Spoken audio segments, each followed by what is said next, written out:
Natural Samoa water, the taste of nature. Skipper Tuna is the healthier choice for you. It's nutritious tuna flakes, packed in easy open cans. Get hooked on the great taste of Skipper Tuna today.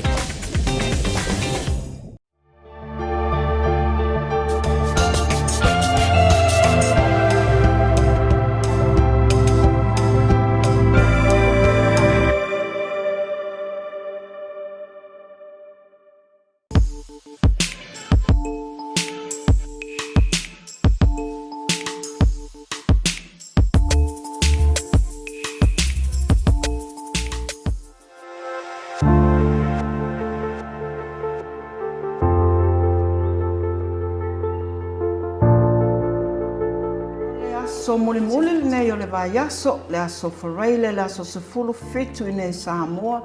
Ia male mai tau atu I whafo e se le manai o le sulu le la. Ma o te fia foi whailo atu o le soso ongal nei o le tātou polkalame o le lava singa. Ia mole nei vaiaso, ma o te fia foi whailo atu o le wa whaatasi mai wa vave mai ia lau so atau nei tai au. Ia le sunga te mai tai tu stala ia Yvonne Esther Antonio ia o ia leo le amātau to lua to le nei tai au. Au le leila o sei. E fo se sei si lo makua. Whaftai langi. Ia wai lo fo yo ne la sfalaili. Ma tau mai e whaitala vasinga ia na pule whaila ia tangata ia me whasanga I le aso. Ia a wole aso fo ile tau tātou le fly day o mama fly atua ia mali tangata. Ai le lei o te loa Yvonne, mana tuol tapu kalamele no whai le aso lulu. E iai e mata upo le whamasinonga.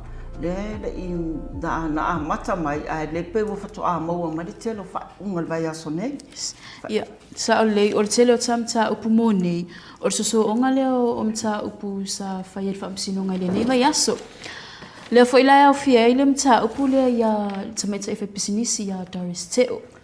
Sa o le tā upu lea na tā whea le tā pukana mela so lulu e la I pu ua le tā tala no ina ona ele I maua mai la le whai unga e vei tai o lea na maua mai le kopi o le whai unga la fionga le whamasino whamasinonga maua lunga ia la fionga le ia le utele mata tuatanga loa o ia la mea sa ngafa ma le mata upu o le tai le whai pisinisi o lea la na tā tala noa ua le talia ina le tala sanga. Ia sa o le maua lea sa ia le tausanga a lea tamaita e whamsinonga. Mantua fo ia Doris lena mo lia I le lua whelua wha. So e umi lava le taimi sa tsau ona whailan tausanga. A lea uto e tausanga I le taimi wala talata I le whamsinonga. Sa le o le tase lena o mauna mafua I le te ea le tua leo leo. E awana Italia ina ia le o le maulana mai le tua leo leo. Mai a le taimi na mori ai. Te le taimi. A leo tai whamasina o uni. O uni e whaiel whaile ilo ngol mata upu ne wale te te. Ia lewa toi talo sanga atu la le te minei. O le sila wa enga na mamafa I le tūlanga fwele na te ena ia leo leo ia le talo sanga nei. Ia mataulia foi o le na maua le tātanu nanga mōmua. E lua e o Doris. E le ngata foi leo le Samoa. Ia e sitiseni New Zealand toi sitiseni Australia. O lela na mai tau I le maua leo leo e lua foi ana a tusi fonau passport New Zealand ma Australia o lela na ele la totalo sanga e whainga tā tele ona la totalia ina le tu ina atu le ava noe tu e malanga ia Doris ona la tūranga nei e le nei te I ua le tu e fo mai e ui lava o lena a watu ia maua le a Doris e wha mauni ai lona to e fo mai o maula ia au fia ai e lua ia nga security po o tangata fo e wha maunia to e fo mai ia o le ngata ina ia o le mau mai fo le lango mai I le vai mo lana pisinisi wa o tangata o tangata pisinisi ia o le tusi mai lana whaifi au e wha mauni ai lai to e fo mai lai ia Doris. Pei tai lai le whaatala noa ino le mata upule lungo le whamasinonga. Ma nino ia o sila la fionga ia le utele na ia tā uai. E whainga tā ona ia talia ina le tūlanga leo le tuu o Doris e malanga. Ona lau I tū nei mua. E mo i lava o rei e tātou whiangainga foi e ma Australia ma New Zealand whai e ona toi whafoi ma le tangata pe atuai e ona sau. Ai omi, o le process e omi, e whai a si lave o whaatinonga foi o pepa me whapena. E le me whainga taila ana toi au mai, ia le foi lawa ia talia ina le tūlanga le nao mai e leo fiso leo. O le popolenga, e alu atu amalu atu e le toi foi mai. O le si vaenga na sila ia le fionga le whamasino. O le tūlanga leo tangata ia to olua le whapeva tu whamaonia. Pētai, e le i whailo ino atu suafa i la uaia, ma e le oiloa foi, po le ale mawalungo la vaenga tu pe mawhai e una toi lango o ina toi support le surety la le watu. O vaenga la ia na tilo ia le whamasinonga. Ia pa o le vaenga whala lea. Na mafuai le na le taria ino o le talo sanga. Ia o le lawa ia le whai unga le whamasinonga. E le taria ina le talo sanga. E whaawau pēla ia ia inga i po tutunga ia te tala ia i tua. Tutunga na ia o fia i le saini i le ofiso leo ia pia lua aso le vai aso. La songa fua ma las whareile. Ai le taina le wha. Ia ma le tutunga lona lua. Ia o le tuina atu umale o tu se wholaui o i le ofiso whamasinonga. Ia le pe mai tau atu le polenga le na au mai le tua leo. E pe atangi ai e le tuina atu ia tu se wholau Australia ma New Zealand. Pe no le tu se wholau. Ia o paenga mafuanga na lua le no le talia ina le tausanga. Ai o le mata opu lava ia whaasanga ia Doris. Ia e mafua mai i le sofa inga foi leo na alu loto pā i le vai temi leo ia September. Le na alua e to olua la nisi ali ina tau fia whaatasi mai ma Doris ia peitai na toi tatala Doris i tu i le asonga soa. Ia tau fi pēla awan ma o le aso balu la o le vai aso le a mata le aso balu a iuni. Tau sanga nei. Ia o le a mata ilo e la ia mau whaasanga ia Doris. Ilona te ena lea o le morianga, o le umia ina o whala au whaasaina lea o le eisa. O le amawala se si whaupoponga le mta upu ia iuni. Io, se ilonga e umon mta upu ia na mau foile o le ta... Pai e foile o se si ta tamloanga le mta upu. O le si mta upu sa o e foile tata noia i le ta lavasinga mua. O le mta upu lea i le whaife au. Le ua mai a le case. Ma ua whaamaunia fo ia molianga e whaasanga i le susunga e whaawhiangainga. Ia, e sa o le leilava e whaason na whangasolo mta upu ne mawana nafi. E te ele afo le lima na nafi. Ia ai mawalo le whaiunga ai whaatonu. Matua i wano le mta upu nei. Sa whai lomo assessors po whaatonu le whamasinonga e mo i lava o lei e la fionga le whamasino. Fionga e pule i Ampelosa Roma. A le whaatinonga atoa lava le whaiunga o le mta upu nei. Ia o le mta whaioina le whaatonu. Tō whanai lātou o assessors, a le ta o assessors whamasinonga. Na mai alfa le mta upu ia ngai lo lātou i tua e ilo lātou mau. O le mata upu foi mai la le peona to a o pe ke la fo le lima fta mai to foi mai ia o fa maonia o mamori anga i lima fa sanga i le sunga fa fianga ia peta ia setu o le ekalesia metotisi vai tele o le ekalesia le mo sila fia e ese mai le mainstream mal mekisi o le ekalesia foule na fa vai i vai tele o se me o le Wafis fu ono e polu asu lima le na whaapaya ile e kalesia foula le. To so la tau le break away mai le main church wale le metisi. Ia e iwa morianga na moriai al whaifi au. Pei taia o whaanga solo le whamasinonga na toi whaaui e se tua morianga i wha. O toi ele morianga i lima, o morianga la lea o fiai ia le tosoteina se tulou o le rape. Ia o le morianga fo ilea o le whaia o le sexual connection unlawfully ma le tamaita i roa fia. Ia ma le tolu la morianga na ma le morianga e tasi o le whaia fo ilea o ni winga matanga po o le indecent assault. I le tamaita i lava lea ia e whiololo fo i mori mau o le mata upu ni sa mai tauina fo i tono po te whamasino. Tumu tangata fo le kalesia o atu e lango. Ia manisi fo le aingo le wafia. O le moli ana na fi Yvonne, o le whale tua o le whaiwhiau. Ma o e rei whaingofie, e rei whaingofie le se lava i tina. Ai mai se whai mata whapene e ma ale mai o ngā whai le silisila whamasino. Ia ana tūla ia le whale tua, ia mai tau tino foi. E tūlanga whaapea whatoa ia I loa mata upune ina ua talatala noa I le grandmother o le na fia. Ai lawa ia se taimi o le toi o atua ia I le lotu. Le la mawhitanga tinana whai. Nena mo e lawa noa tala noa ai le grandmother ma o ina la whata I loa ele. Ele whale tua le mata upune ina tūla I mai le lua o lua tolu. Ia leo tātou lua o lua ono. Ia tūlanga whapena. Na taunua iai le whale tua, ia na ia longo foila, ia pe e fōringa mai lana mori mau. E whate ia fo ia le lo tua ia. I le mele o atu, ai na o ana I le whale tua ma le umoria I le whale.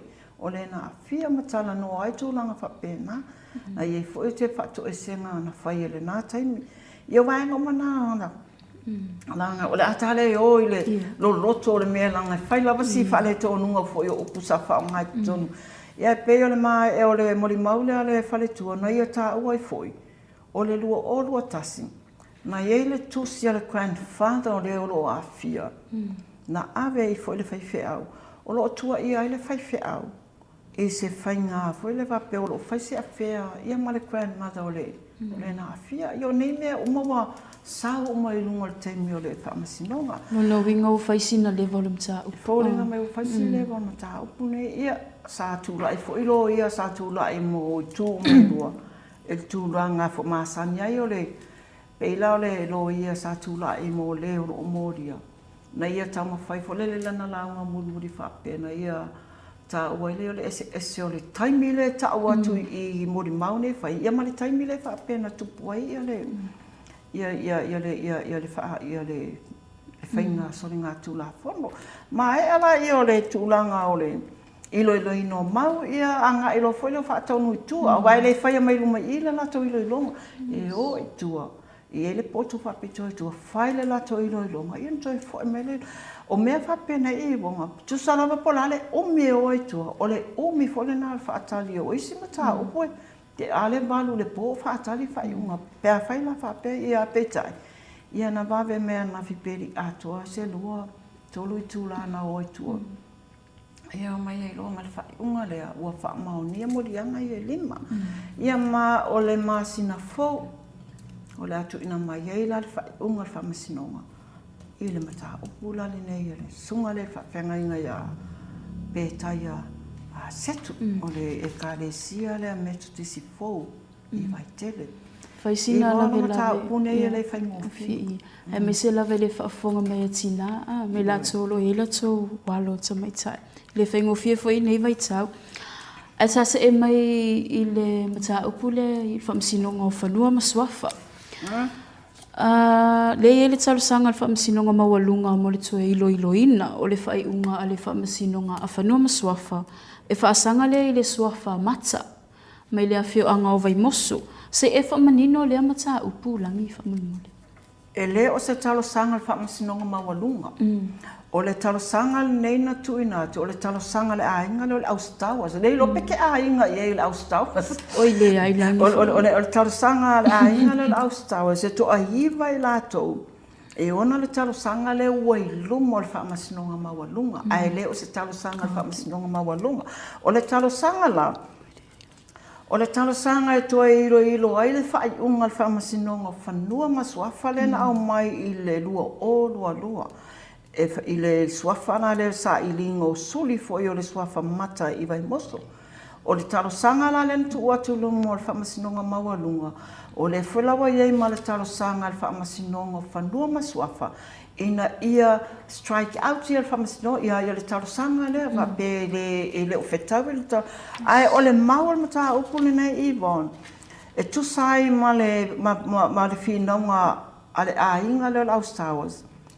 O le masino lua o i o le tausanga lua o. I o te mile o te bebesi tātou whaia tapu ma mea whapena o le COVID. E iai la o le au kuso la le whaapena tu ue whai ei la ia le ilo i longo o le mata upune i longo o le whamasinonga whanua masua whapeitai. Na longo mai o le toa telo le ainga le o au mau whafu. E wa le mawhai o na o mai la tau i le mata upu. Pe mawhai o na tolo. Ona o la, o le watapunia uma ia malaiwa alele ele ngata New Zealand whapena i tātou. O le taro sangala nantu ina mai le sitala o whamasinonga whanua masua peitai.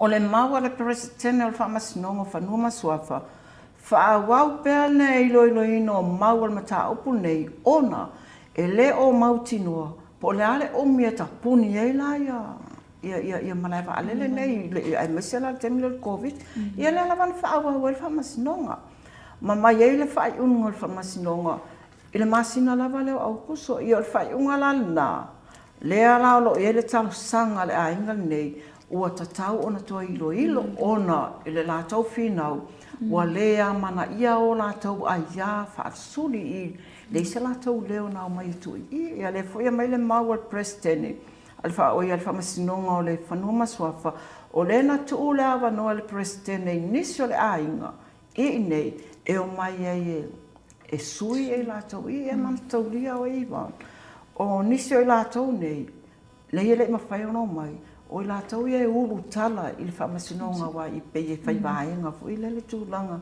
whapena. O le wingalanga o le talosanga le iluma nei le whamasinonga mawalonga. Le whelawa batu e ma le talosanga le whamasinonga whanuma swafa. Whale au ngā ina ngā talosanga ia wa mulela wa mai le tali le whamasinonga mawalonga. Ua talia le talosanga le ainga o Star Wars. Ai whaale au ngā ina la le talo sanga le lau tisi ona o tiri sila le whamasinonga mawalunga. Ia ua whaina le ai a tatau o le ainga. Ia lela o le asonga fuala le vai aso nei. Lena toi avatuela le mata upu le ilunga o le lisi o mata upu le whamasinonga mawalunga.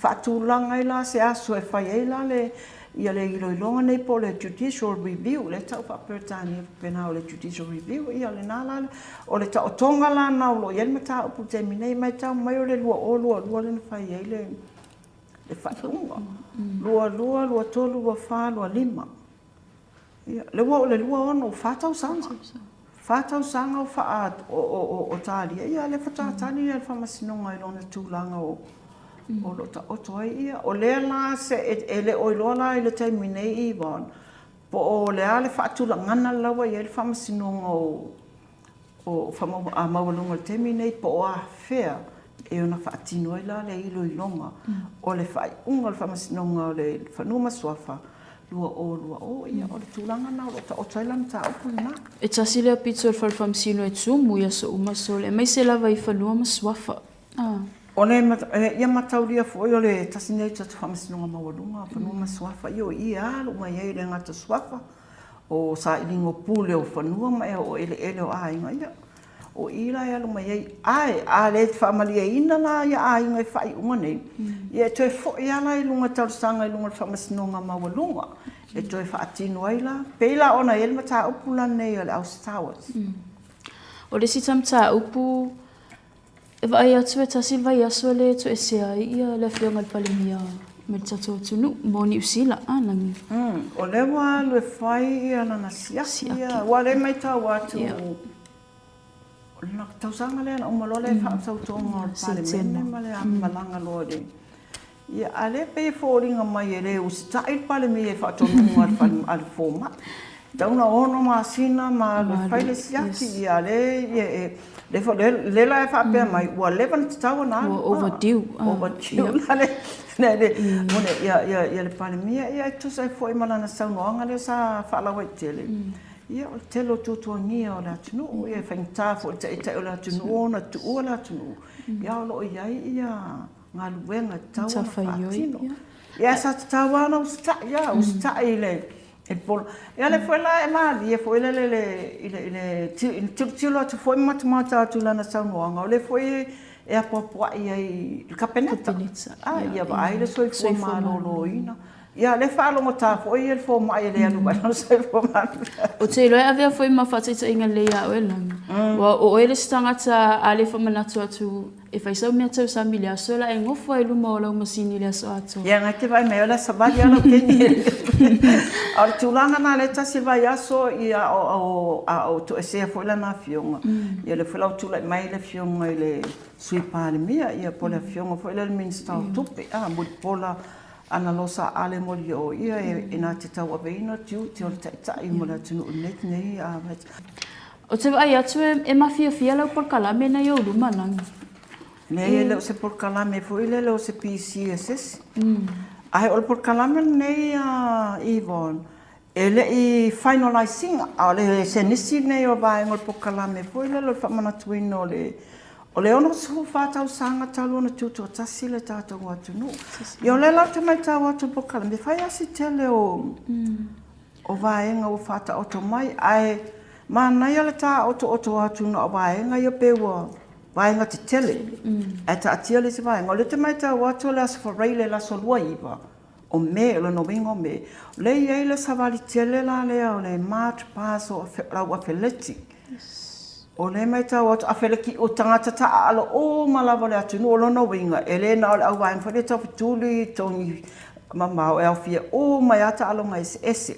Si o me mama fa boli polo net polo la kapi o le savali tele la le fatino e lumo le maoto le malo le solus fu biba la sforele aso to na e la so se fulu o le ta lolo mo le musaino office o le office o fono a wa fa tula fono lua la ta lolo le wa fa ta otomai o le ta lolo mo mua o le ta lolo te pena ina e sanga fai ia ma le ta lolo e te pena ina e tumua nei o le so to na ina na ia salo me masam ia tato o le lotu fa manato o le lotu fa fitai ma le lotu fa fitai la le te va ia tu e fitu e kale sia ia la tau te us e pese ina pese o le mo pese spiritual hymns au fiaila le o nga fa fa au malua le a onga whaawhaiwhi au piula, le a onga whaawhaiwhi au moa le katolikoa, o le Nazareta, o le Assembly of God, o le Worship Center.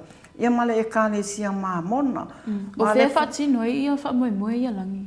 O le mai tau atu, ia o le malai tia whaumuli nuu, e a matala le whainga lotu le lima le fiafi. Ta ia la lea le fionga le aki epiko po o le kāne sia, Katoliko, ia le fionga ia mo sese Vitolio lui. O le lima la le lotu whaafitai, ia o le fitu le iwa, le la e whaatino e pese la nei. O le aso sāna le nā. O le mai tau atu le aso ngofua e mawalunga lava le lisi o tātou wala au lia. Mai atunu i whafo, e rā tale o i eilana lele i whaamaunia le vaenga lea. Alo te mai tau atu i o le Kota ki te ele ono i le tae au le asungafua. Ia o le a whaawhiloa i e loa le whaululunga le mtanga luenga o panemia. Ia le fionga fo ile ia anga whili shem leo ia le mamalu le atunu. O le tatalo a mata, o ngafa le ma le tataifono e le ka le sia e whakasa. Ia o le sisunga le ia ene fatu a le sa o le tataifono. Ia na so e le male lenga o le al malo fionga ia tu male i fano a vale to aswana vile lua ia no so e le male sisina e o le tatou tanga vai o le salotonga o le ala ele o le sawi i o le sui o le fono o sui tofia ia o ia le anga famale sisina e o le tanga vai mana to fo e to tolu tatou sui ia o le fionga e le tu ia toa tu bota msese o le fionga o le sunga le mari toa fama moli fama usiri ia ma le fionga le papaya titia o nuinga poi o la toa to tolu le la ave il fa lo le aso ia mai ale na ona so o le ma le tatou savali o se tasin nei o vai na mataina aia o te rot fifi o le ngata fo ile o a onga o fa la potonga o mtanga duel a o le lanu ese o le tai au nei ma o sabali fa lo ala le masani e tatou e te ia le fai pu le office leo. Ia e mai se la veta metia o nga peo paui o aso e vave te lea i le ala whanau. O le aso mole exacte reita mai tio te lo foi te lo pena sa vali au foi te mina wa o ngai. Ia ta ele luol va vea o le vana ala sa ni to ina me. O le fela mai tau tu po kalame le so fua Yvonne. O le se fulu tasi le fa la wi loa to honorary guest. ona so ai lola ia matata whaafiafianga la nei o le mele wa pa o ia tea o le iwa i le asunga fua lava ia o le atatala alo ia i loa ia le tatou whalefono o le office o le fono o e umalo lono wenga umalo sa vali le asunga fua a nga e mai loa i te tala na wale so mai le si te tala ino le tatou na ona so ai loa se fulu lua la le whaatulanga ia tatou siva whaaleanga nuu, ia mapese whaaleanga nuu. O le ela tuma il pokalame, o e ngawhala ma tutuwila, lano wingo le wala aulia, ia nisi mai tutuwila. Ia ma Samoa, o le ela le i whaamaunia mai la ia la tau mai tutuwila. Au mo sa tatou la vei nei, o le mai tau atu o palau li tolu e whaia le maa ulu, siva maa ulu. Au le tu malo whalea le litasi i o la tauna o la ngafa ma le pese whaleanga no. Ia o le whala fiafi o te iro le taimi tumula le lunga le talingalu. O le apa o e iro le tatou tunga whautasi mo mua. O le mai tau ato le tu unga nei o le tu unga tatou. Whaongai la tatou lava foi maasani. Fitu tatou waa ia tau waa whamaunia mai lunga e lana fionga le palimia. Fitu waa le tu unga la le tatou o le wha i le fiafi. O le sifo i aso, le aso so o ai o tutuwila. Wa le fo e masi i mai le top 3 e tolo ia tatou tuunga waani i mon. E sa o le tuunga mua leo o tatou. Le fai le wha. O le tuunga lono lua a mata i alpo kalame la so lua. O tuunga la na o le foispuni. Le la whape lima wa a top 5 tutuwila la na o mai e. Ia ma le tuunga lono tolu foi. E te tala i la so lulu. O le tuunga la na muli. Pe ilau tuunga tawa lore na. Le au mai e le tolu mawalunga ma le tuunga mua. Ma le tolu mai upolu. Ioi. A le no ova ai atu tuunga wa ana fia tutuwila. Ia isa, o le wha ngā solo por kalame o le sisi ngā fu a tutuwila. Whai lava sina masau o wa a tutuwila. Ngā tonga le ka whek, se kala le lele lenga nele meile. Pe mo wa anu uli le whak lono wi kalsia. Sa to meile kakoba. A lela le tapa kalame lava lela songa fua. O le ono le fiafi tau se fulu le po le songa fua. E le po lava lea. Ia o whaaringa, se fui le luma i le mauta le malo. Mo variety shows, le mana pe ia mea whai te wila. O le po kalame la le asolua. Le a mata le tunga, wa ale na awa iei. O le asolua fui la leo le a nga iei le malo. Mata wia fui le sa iei le tatou. Mo me fui o whailonga tawa loa.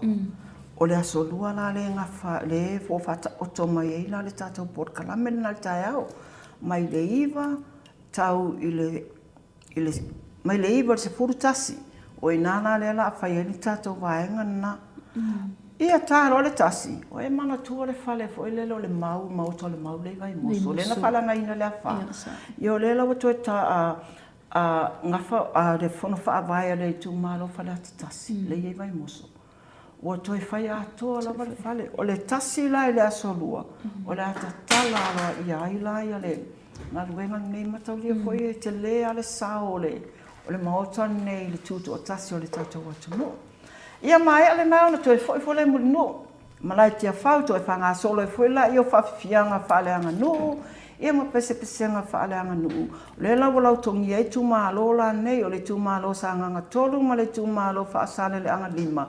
Io la oia ngafa ma le siva ma ulu. A le tumano ainga le taima le tumano vaisinga no lua io pespesenga whaleana no. E ai la le mea mana ia le so o malvaenga le te rota sine o vaenga le amata inofo. O toi tatala e tatou tauwanga whai i puma tauwanga savali. O ule mana tua po le ale o mele toi whaia nei tauwanga e tasi nei o pokalame o le fua. E se mata ina le mana ia fo ile leo. O tauwanga nei o le mai tau atu i e torua o ngā mai savai, torua o ngā mai podu le a tau wālwaenga. Le whalai ei ma whawhiwhianga whaleanga nu la solea, ma pesipisenga whaleanga nu pēr mai ai a. Le tauwanga, ia toi a mata whale o tasu konseti luma i le whalon malo i le fiafi. So sa o por kalamele alani, pe iwa tatu toi fo i tuel mean masani ai, mai aso ana mua. Ia le ngata i ngāwa leo toi fo e tolu aso a pesa masani a tātou tolu aso. Iwa mana i fo. O nā mai la solulu, o la solulu pe o matata no e o whautasi a matai. ia so oirola ia masolo taavale tasi la le vaenga mata ina. O le solo taavale la nei a mata tulu mo le maota o le tanga luenga o tina mata mai tai to wa e a mata tunala le solo tele nei a taavale anga I o le malaitia fau. O le mai tau atu I e fa taavale teu ina mai le motu tele sala fai. Fa tau taavale nei I le tau bangala le nei. Ia na toe fa wa fola I o le fola e a fie mal fa le nga pepe. A semana nai o I o nei ia so. Ia so le mal tau longa to ni masami. Toe fai fa fianga fa le anga nu mal pese tasila. Vai mama tasila le ola fa tino ino le siva ma ulu. Ia la e tu malo nganga I fo manga tolu. Ia mo le tu malo le fionga le pale mia. O le ngafa ma le pese whaalanga nuu ia ma o le tawalunga foi lea. Tawalunga foi le la unga whawhitai al te whono le komiti o le Sisingafua. Ia la fionga I le pāle mia. Tu I foi lalo le tatu tanga vai me masani lava pese masani lo tanu. Ia ai whaawau lava ia tatu whawhifianga I luma moto le malu I le fiafi. O le atumu foi lava a mai savai malanga mai o le malo le atunu o le nono foi savai. Alangi. Ele ngatali na ala te loa a whaatumuria foi e malaitia fau. I le tūlanga nei. Ole afiafia la sole wha mai ai le polkalame le siba tele po le pō. Ole Independence Pō la le whaatino I o le mauta foi le ole Apia Park Football Stadium. Ai o te loa le I wona. Mana ia le polkalame whata oto mai e ulawa le I finalizinga. Ia le pe mai tau atu. Le telo vaenga I wato e whafango mai I polkalame nei tai peila o le whailipu o vaenga ia o tātou pese matulanga whapena. Ia mo seila o le talaina o tātou e lua o le talaina o le mauta o le ofisa o le mauta fono ma le talaina o le maota o le mau I moso pe o tasi o vaenga te tele. Ia le ngatai foi lea. Ia tātou tilo foi po ai e o le a whaamanu i nei pine tau alo ala. Tunga tau lia foi o pine nei e fua I luma o lau tau tua. Ole atunu. Ia mai le fo. Le fo fatino ina le malo. Ia o tongana le tāpol kalame o le fo.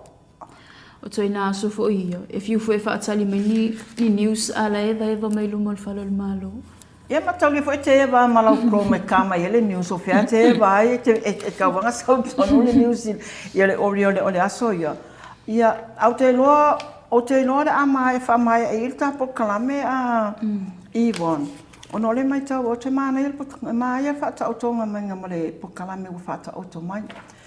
Ai, wanga nao ia sisi mea wapa ua tu I lau pitu am piti fia sau no ia. Ia e le sisi mea langi tonu na whaafonga me le atunu ui le tātou pokalame te Singafua. O te loa fai bolevan tuli me le atunu ui pokalame a langi. E ulawa ele I finalistinga ia au nisina o vaenga o le atutupu I le aso o le Sisingafua. Ai whaafitai me lawa noa. Ia, malo whaafitai Yvonne, whaafitai fo ilo au mai ilo awai mai le tāpol kalame le nei aso. Ia maa le nāu tau whaafonga mai o se whaapoponga le nāu le tātou pol kalame o le lawa singa le nei vai aso o senga ngana ua sala. Ia maa ngalo mai au nei le ato atoa ia whaatinungi o le maa pol kalame. Ai mo le vai aso fau o te talitono o le ai e fo I nisi o mata upu o le a whaapena o na tātou whaasoa ia le vai aso fau. A mo le nei taimi, soifua mai a manuia.